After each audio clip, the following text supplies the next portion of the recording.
Thank you so very much, and good evening to all of you. To my dear friend Cheryl Lianza, I am incredibly grateful for that warm welcome. Some of those pictures I could have done without, but for your work with the many hosts that made this evening possible. My fellow commissioner, at least for a few more days, Commissioner Rosenworth, so my father who showed up, Congressman Clyburn, he's trying to he sneaked in on us.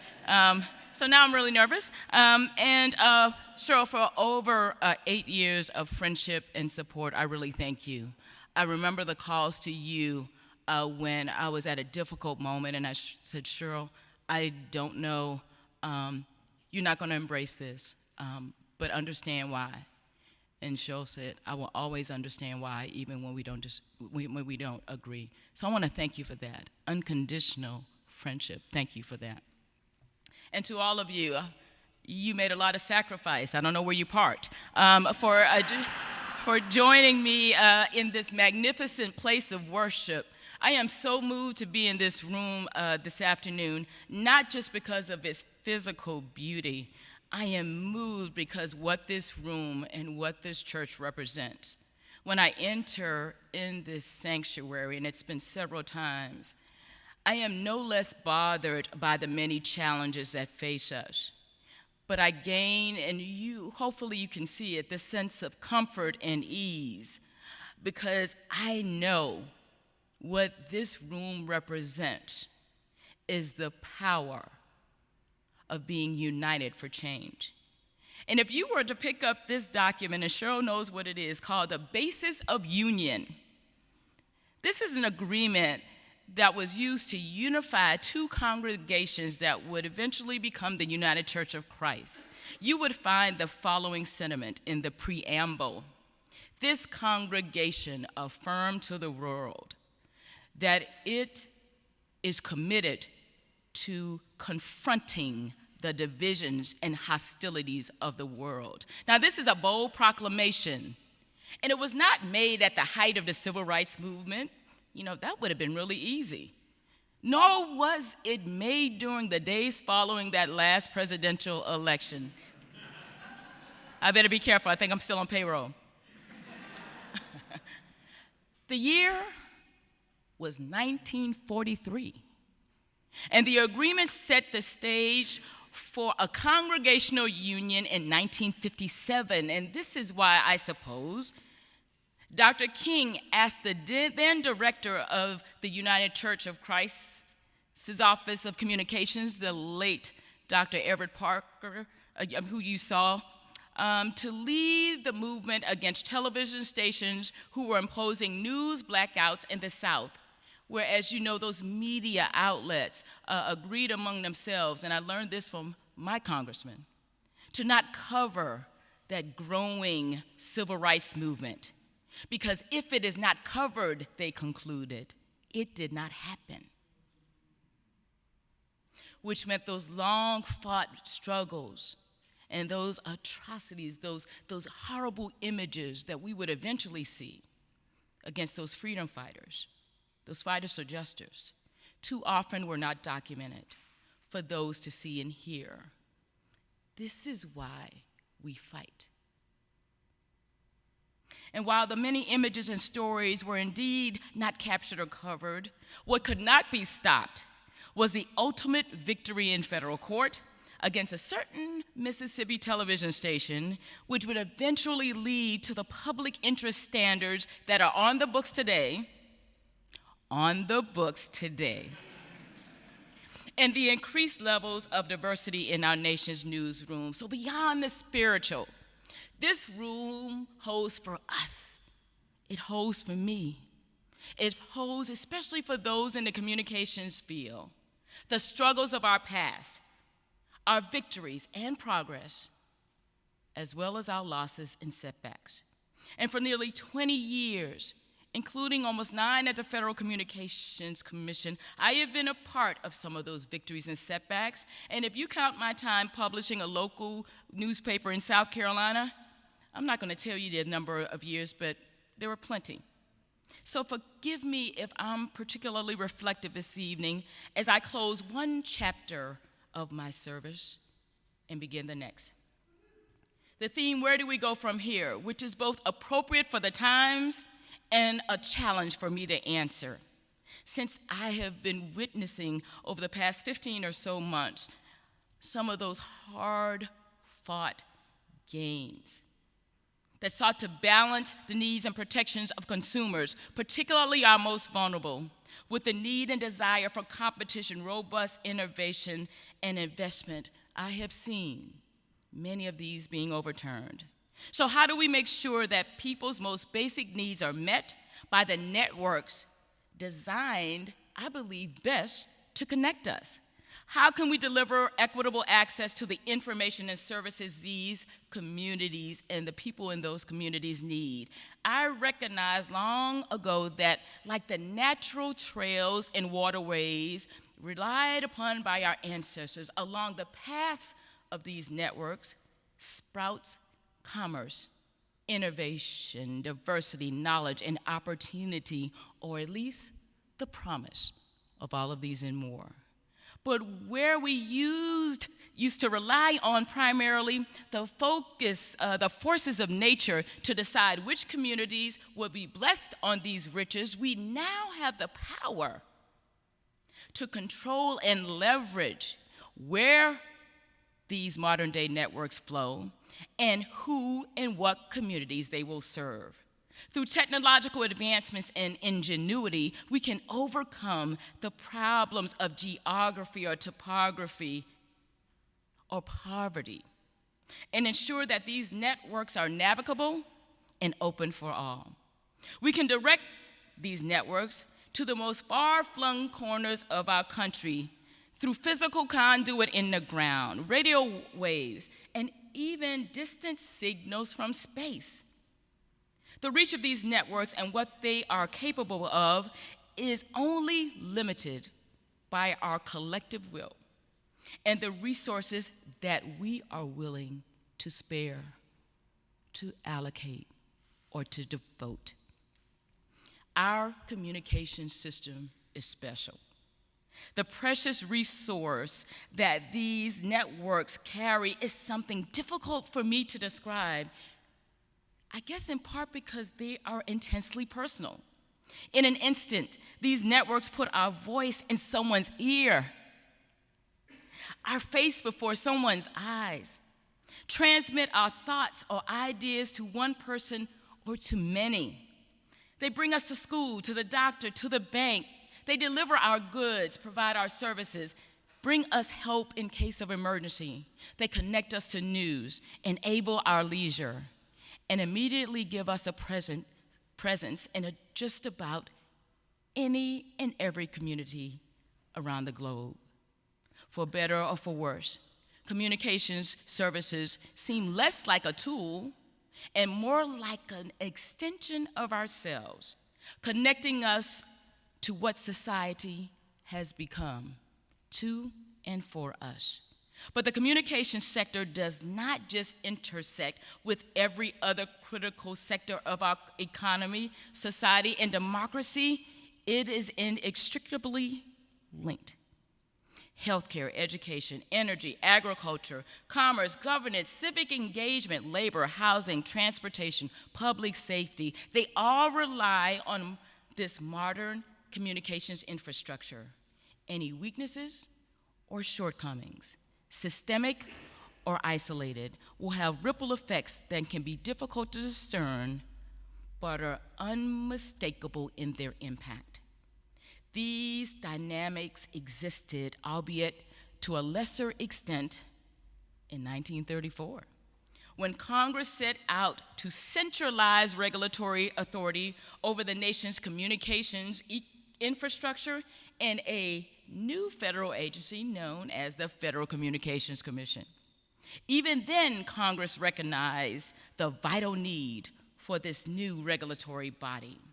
This agency was created with a very specific and deceptively simple task: to make available, so far as possible, to all the people of the United States without discrimination on the basis of race, color, religion, national origin, or sex, a rapid, efficient, nationwide, and worldwide wire and radio communication service with adequate facilities at reasonable charges.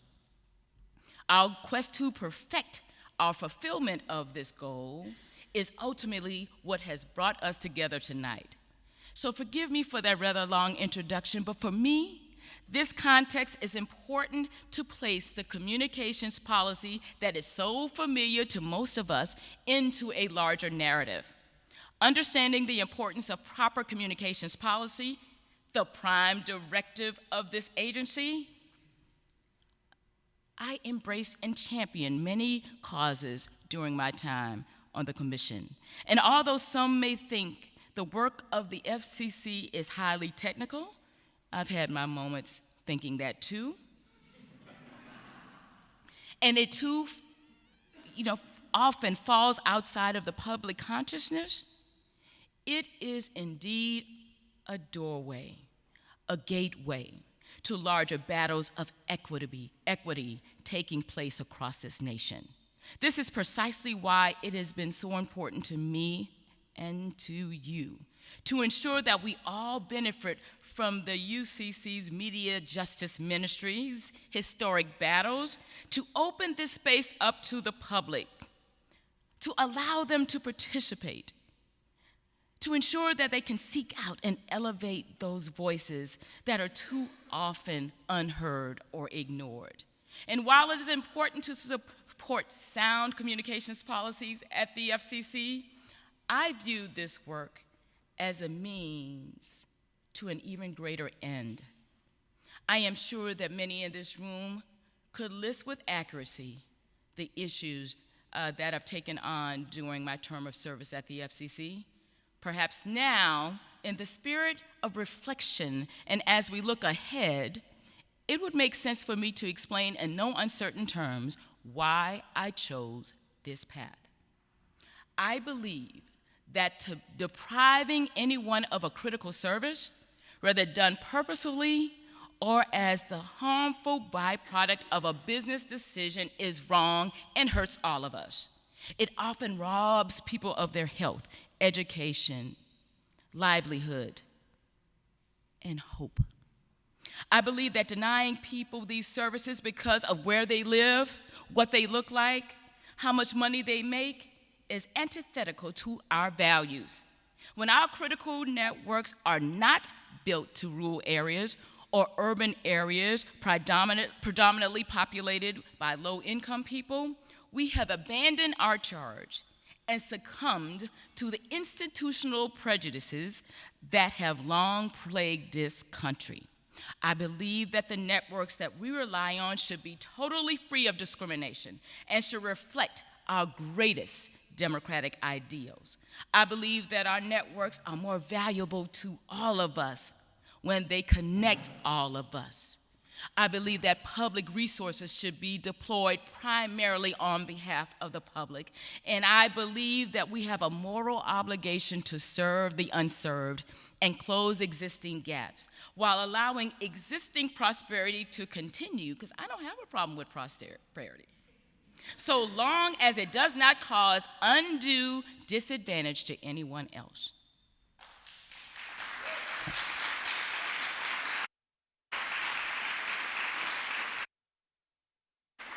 And I believe that it is the role of government to step in when markets have failed and the status quo looks more like stagnation. So how do we apply these beliefs? I sought to do so by insisting with my colleagues on improvements to our universal service programs to make sure that they lived up to our promise of serving everyone in this nation. To me, these programs are not only about wires and towers or plans and devices. They keep us true to a commitment we made long ago to ensure that no communities are left behind, that no community is cut off from our economy and society. These programs attempt to confront debilitating inequity by inviting more of us onto the playing field. These programs seek to improve health and educational outcomes and reduce the opportunity gap that exists between the have and have-nots through these programs. It is not outside the realm of possibility to leapfrog the status quo and bring next generation tools and resources to communities that may still be waiting for that last generation of opportunities of connectivity to arrive to their homes. Our program supporting service to high-cost and hard-to-reach areas attempts to ensure that advanced networks reach every corner of this nation by subsidizing build-out the same way we did with our postal infrastructure, electricity, the railroad, and plain old telephone service. Lifeline, which provides a modest subsidy to those who cannot afford access, is critical. It is necessary, and in the words of Reverend Dr. Martin Luther King, it is a cruel jest to say to a bootless man that he ought to lift himself up by his bootstraps. Too often the actions those in power callously suggest that they think the best course of action for folks without boots is to leave them bootless and then raise their path into town. I, for one, don't see it that way. And I'm glad to be in a room with others who don't see it that way either. Our program facilitating access to rural healthcare programs seeks to use our power of communications to deliver healthcare to the hardest to reach places. But this work is about that. But really, honestly, it's about more than that. It is about addressing healthcare disparities experienced by rural communities across this country. It is about not ignoring those sudden declines that we're seeing in life expectancy. When you're going to live a short period of time than your parents, we've got a problem. It is about addressing head-on the onslaught of chronic diseases in many areas. It's about not ignoring that child in Harlem or in Southeast DC. It is about improving people's lives. And our E-rate program seeks to tackle educational structural disparities that have plagued too many communities for too long. Like it or not, just about everything we do or need has migrated online. Unfortunately, we made that transition, that migration, without making sure that all of our schools, all of our students, all of our communities were ready. And when it comes to delivering the Communications Commission's prime directive and ensuring that universal service across this country, when it comes to that, the stakes are high. And we have absolutely no choice but to get it right. But we're at a significant crossroads. Keeping the internet open, preserving net neutrality, is based on the application of well-reasoned and time-tested common carriage principles. Our application of Title II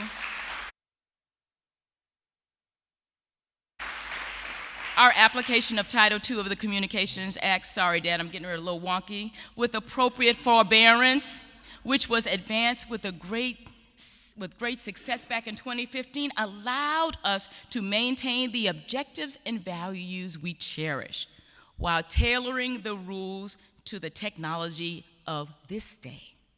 Broadband is now part of the critical infrastructure of this nation, on par with water, electricity, railroads, and telephones, and to break from history and not treat it as such is a grave error and one we have absolutely no choice but to correct.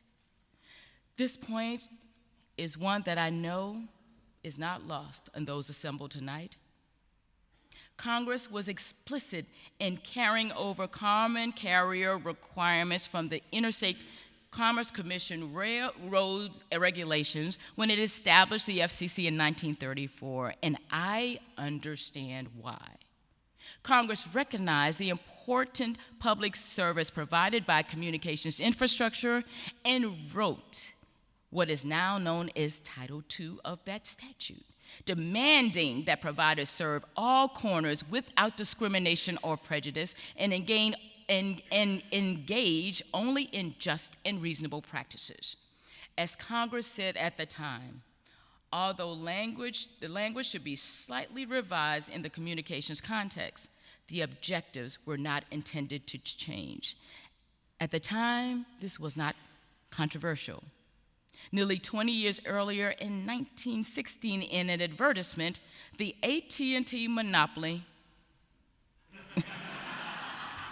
described telephone service as follows: the subscriber is a dominant factor.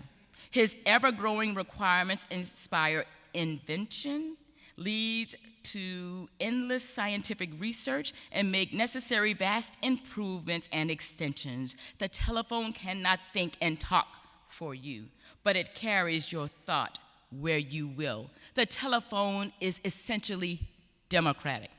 It carries the voice of the child and the grown-up with equal speed and directness. It is not only the implement of the individual, but it fulfills the needs of all the people. Reading this more than 100 years later, I cannot think that I'm hearing some things that sound familiar. The concept of common carriage is palatable in this context as an understanding of the virtuous cycle, I borrowed that from somebody you know, that it creates. I continue to believe that our action back in 2015 to apply these timeless ideals to internet service providers was the right thing to do. And as we consider once again whether the principles of common carriage also ought to apply to the provision of the internet access service, we should not forget its importance in the historic struggles against discrimination and justice. For instance, shortly after the Freedom Riders rode across the South in 1961, working to force action to end segregation in transportation and public accommodations, Attorney General Robert F. Kennedy petitioned the Interstate Commerce Commission to promulgate and enforce rules preventing discrimination. He relied on a provision in the Interstate Commerce Act, which prohibited subjecting any individual to unjust discrimination or undue or unreasonable prejudice or disadvantage. Nearly 30 years later, this provision of the Interstate Commerce Act featured prominently in the drafting of the obligations of communications carriers in what would be ultimately become Title II of the Communications Act. So yes, I'm a fighter for phone justice, because in nearly 20 years as a regulator, there is little. I'm trying to think of ever a time I've been really tempted to call something evil. But this is as close as it gets. Our broken inmate calling regime is the most glaring example of the greatest and most distressing type of injustice I have ever seen in the communications sector, and I've been in the business for 20 years.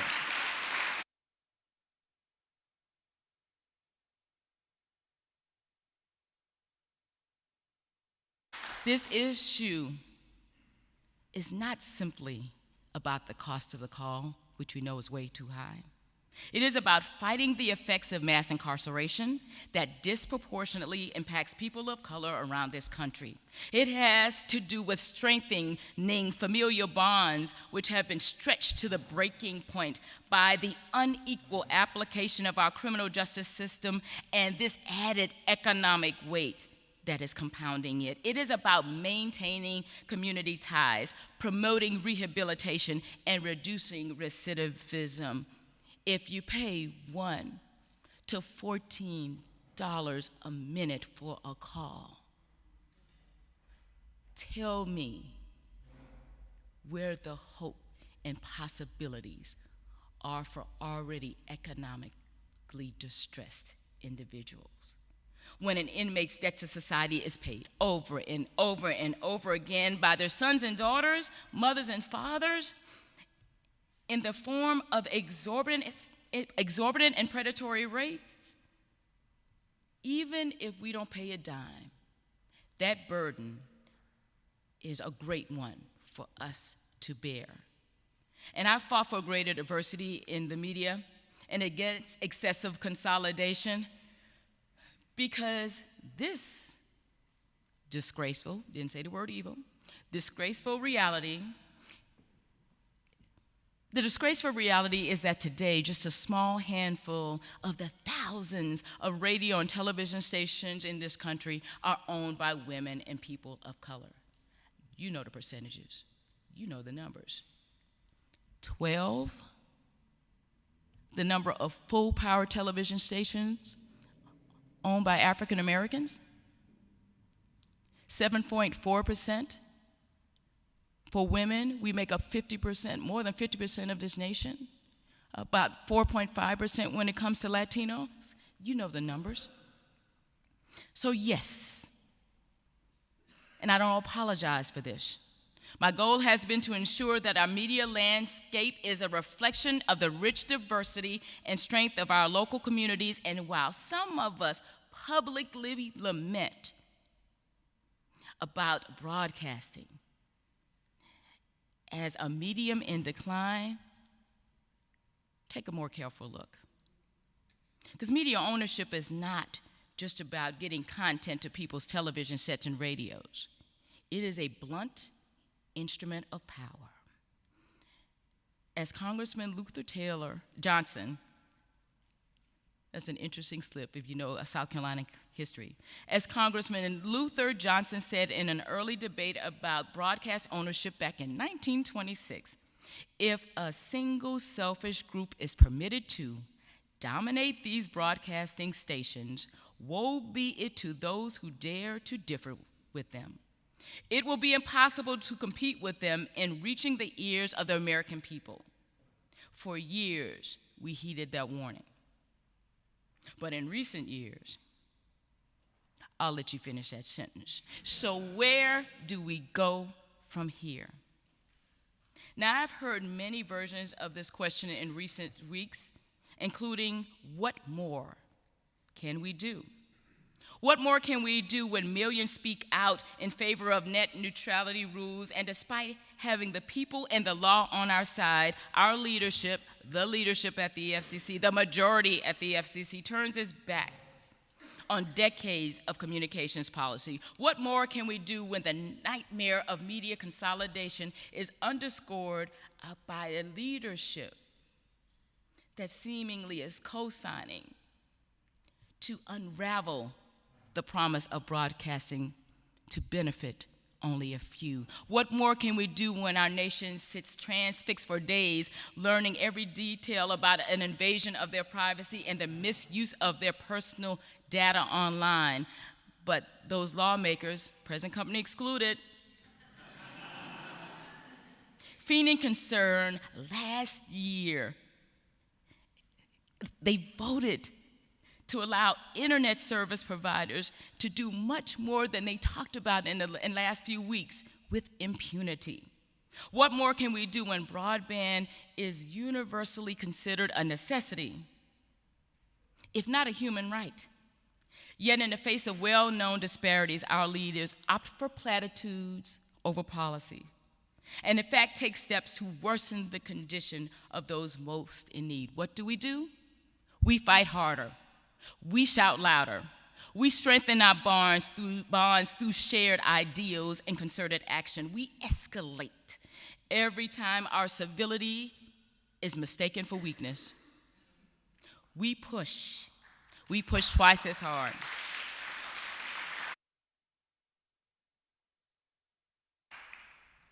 because we are confident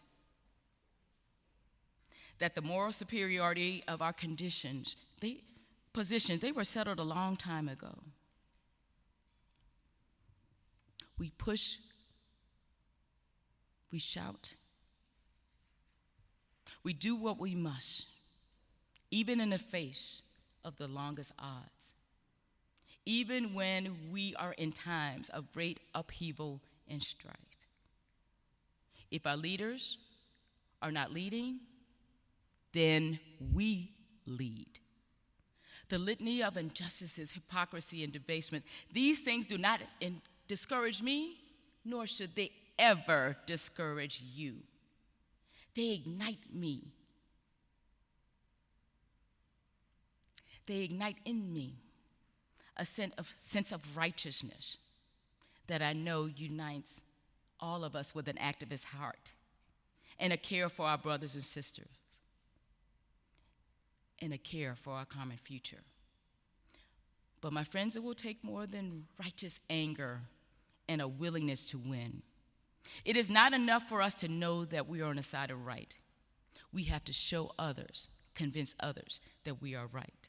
We have to apply the spirit of innovation that built these very same networks and services that we are fighting to be inclusive and opportunistic. We need to apply this to our policymaking and our advocacy.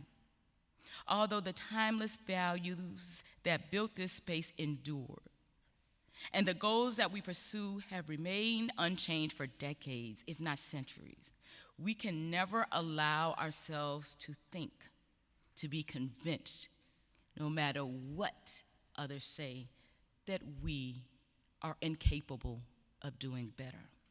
We can never stop perfecting our ideals and the contours of our service. So despite these recent setbacks, remember, monumental gains were made. And those monumental gains cannot easily be washed aside, no matter who is in power. It is one thing to decline to issue a rule or create a program or advance a heretofore unknown consumer protection proceeding. It is another thing entirely to give people a tangible sense of how things ought to be or grant them a protection that they are entitled to, then rip them away. And I have said it before, I will continue to say it. The FCC can be an enabler of opportunities or a stifler of opportunity. When it opts to be the latter, it is up to the rest of us to sound the alarm. It is up to the rest of us to affirm for our constituents that this is not the way this is done. And we must empower them to demand more because they deserve more. I have tried my best to do so by example, to be a conduit of change, an enabler of opportunities, and a voice for the voiceless. I will leave it to others to determine whether or not I have succeeded or made headways. But I will continue to embrace solutions, and I will continue to look for ways to create opportunities because the job is not done. Tonight, without question, it is very clear to all of us that we have a long way to go and that there is much more work to be done. But I believe in the fight, and I believe in the people in the fight. I believe in your fortitude. I believe in your ingenuity. I believe in your love of this country and everyone in it. I believe in the strength of your convictions as you pursue social justice and civil rights. And I know that in this space, when you reflect on our collective contributions, you will look forward rather than backwards. Because as we move to the next phase of this eternal fight for justice and equity, history has confirmed that those who are united for good will win. Thank you very much.